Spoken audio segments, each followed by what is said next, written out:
کوئی کام کے کرنے کا حکم دیا، وہ کیا ہے؟ وعن ابی ہریرہ رضی اللہ تعالی عنہ قال قال رسول اللہ صلی اللہ علیہ وسلم اذا قال الامام غیر المغضوب علیہم ولا الضالین فقولوا آمین ان وافق تامینہ تامین الملائکۃ غفر لہ ما ذنبہ غفر لہ ماں کے لفظ پر غور کیجیے. اب اس حدیث کے پورے ترجمے پر غور کیجیے. میں نے بخاری کی حدیث پڑھ دی. وعن ابی ہریرہ رضی اللہ تعالی عنہ قال قال رسول اللہ صلی اللہ علیہ وسلم، ابو ہریرہ رضی اللہ تعالی عنہ فرماتے ہیں کہ نبی اکرم صلی اللہ علیہ وسلم نے فرمایا. نبی اکرم نے کیا فرمایا؟ اذا قال الامام غیر المغضوب علیہم ولا الضالین، جب تمہارا امام نماز پڑھا رہا ہو اور مصلی پہ کھڑا ہوا ہو اور اس کی قرأت جہری ہو اور وہ جہری قرأت کے اندر زور سے کہے غیر المغضوب علیہم ولا الضالین، جب وہ کہے غیر المغضوب علیہم ولا الضالین فقولوا آمین، تو تم آمین کہو. دیکھ رہے ہیں آپ، حدیث پڑھی ہے میں نے. ابو ہریرہ اس حدیث کے راوی ہیں، بخاری شریف کی حدیث ہے. آپ کے بغل میں بھی جلسہ ہو رہا ہے، پوری تقریر سنیے گا، ایک حدیث نہیں سنائے گا. آج حدیثیں ہی سن لیجیے آپ. اذا قال الامام غیر المغضوب علیہم ولا الضالین، جب امام کہے غیر المغضوب علیہم ولا الضالین فقولوا آمین، تو تم بھی آمین بولو. اور آگے کیا کہا؟ فرشتے بھی آمین بولتے ہیں.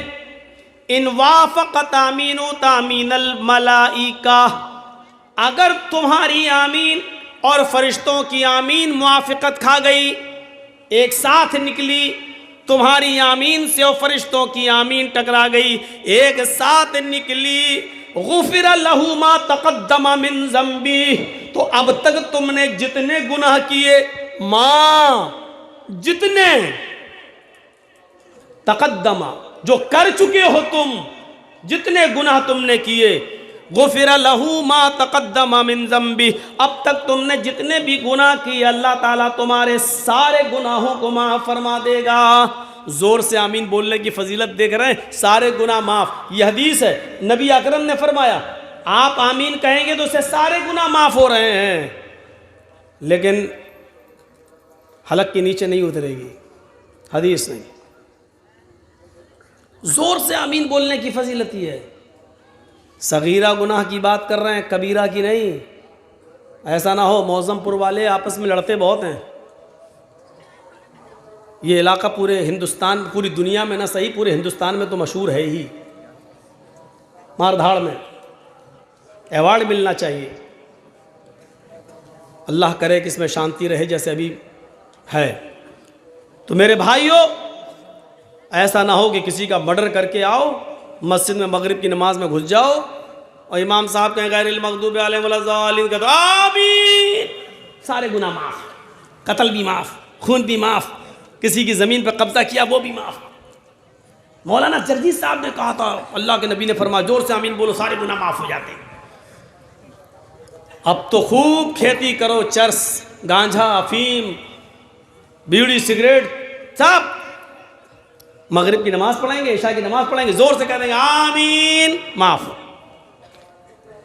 یہ حکم ہے نبی کا. اللہ کے رسول نے کہا زور سے بولو. یہ قولی حدیث ہے. کیا کہا؟ اذا قال الامام غیر المغضوب علیہم ولا الضالین، جب تمہارا امام کہے غیر المغضوب علیہم ولا الضالین فقولوا آمین، تو تم آمین کہو. ان وافق تامین تامین الملائکۃ غفر لہ ما تقدم من ذنبہ، فرشتوں کی آمین سے اگر تمہاری آمین مل گئی، ایک ساتھ نکلی، تو اللہ تعالیٰ تمہارے سارے گناہ معاف کر دے گا. صغیرہ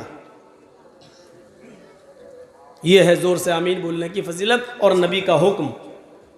اب اس قرآن کی آیت کو لو، ما آتاکم الرسول فخذوہ، محمد الرسول اللہ تمہیں جو دیں وہ لے لو۔ قرآن کی آیت یہ بتا رہی ہے کہ نبی اکرم نے جو یہ فرمایا ہے کہ جو نبی دیں وہ لے لو، ہمیں زور سے آمین بولنے کا حکم دیا ہے، ہمیں لینا پڑے گا، ہمیں زور سے آمین بولنا پڑے گی۔ اب وہ ایک الگ مسئلہ ہے کہ اگر نہ بولیں تو ہم کہیں گے اگر نماز ہی نہ پڑھو تو، اب نہ پڑھو تو وہ ایک الگ بات ہے۔ سنت یہی ہے، نبی اکرم صلی اللہ علیہ وسلم کا فعل یہی، آپ کا قول یہی ہے۔ آئیے ایک اور حدیث کی طرف ہم آپ کو لے کر چلتے ہیں۔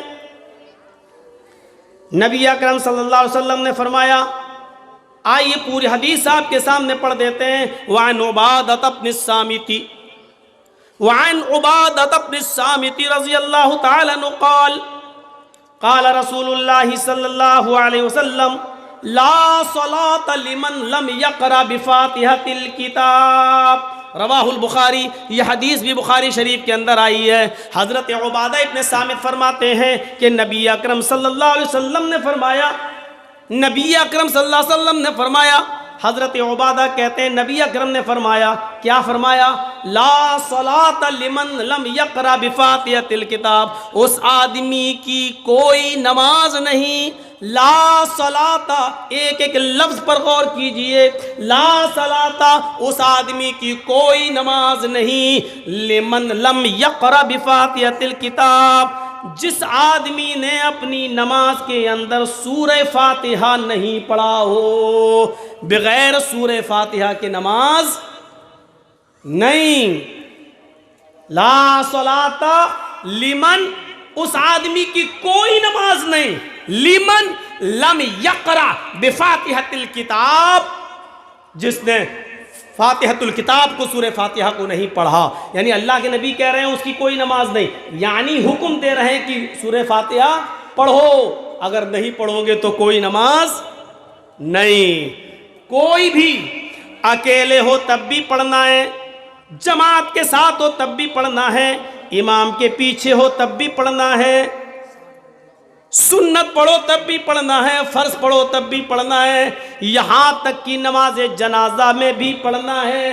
لا صلاۃ کہہ کر یہ بتا دیا کہ کوئی بھی نماز نہیں جب تک کہ سورہ فاتحہ نہ پڑھی جائے۔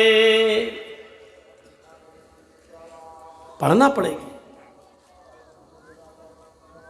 اور سوچو تو صحیح، بہت سے لوگ کہتے ہیں کہ امام کی قرأت مقتدی کی قرأت، امام نے پڑھ تو لی، یار عقل کہاں چلی جاتی ہے؟ امام نے پڑھ لی تو مقتدی نے پڑھ لی، ابے امام نے تو نماز بھی پڑھ لی تو بھی مت پڑھ، کیوں پڑھ رہا ہے؟ امام نے تو سبحان ربی العظیم بھی پڑھ لی، سبحان ربی الاعلیٰ بھی پڑھ لیا، پھر تو کیوں پڑھ رہا ہے؟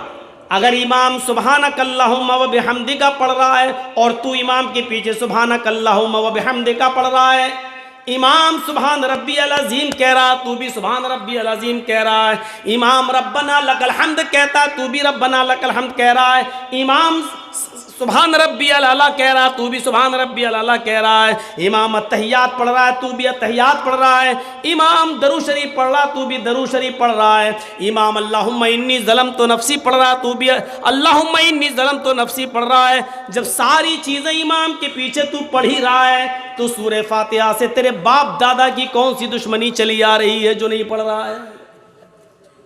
پھر اس سے بیر کیوں؟ پھر اس سے دشمنی کیوں؟ یہ حکم ہے نبی کا، جو کہا وہ لے لو۔ میں نے کہا تھا نا کہ اس کی 3 شکلیں ہو سکتی ہیں، یا تو کہا ہوگا، یا کر کے دکھایا ہوگا، وہ بھی سنت، یا پھر نہ کہا نہ کر کے دکھایا لیکن کسی کو کرتے ہوئے دیکھا تو آپ نے اس کو منع نہیں کیا، تو وہ بھی جائز، وہ بھی ٹھیک، وہ بھی سنت۔ 2 حدیثیں آپ کے سامنے رکھ دیں، یہ ہے قول نبی کا حکم۔ پہلی حدیث میں حکم کیا ہے؟